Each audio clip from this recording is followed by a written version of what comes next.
Welcome to Chillin' 101. We hope this video helps. You begin by confirming the essentials so you don't chase ghosts. Make sure internet is stable, then sign into Windows with the Microsoft account you plan to use.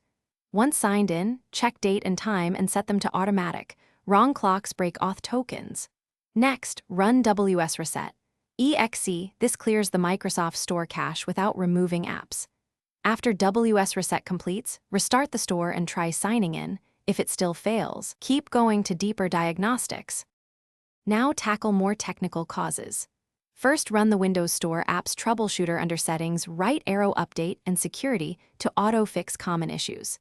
If that does nothing, open Credential Manager and remove any stale Microsoft account credentials so Windows will reprompt for fresh tokens.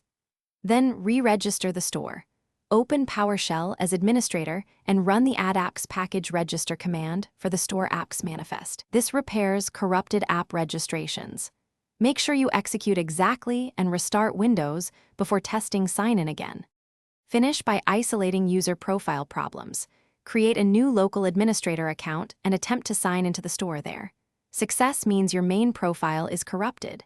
If the issue persists system-wide, reinstall the store via PowerShell and reboot. One key troubleshooting tip: open Event Viewer and filter for Microsoft Windows Store or authentication errors to see token or certificate failures. Also visit Account. Microsoft.com to remove old device sessions so fresh tokens are issued. If nothing works, consider a system restore point. Thanks for watching. Consider subscribing if we helped you.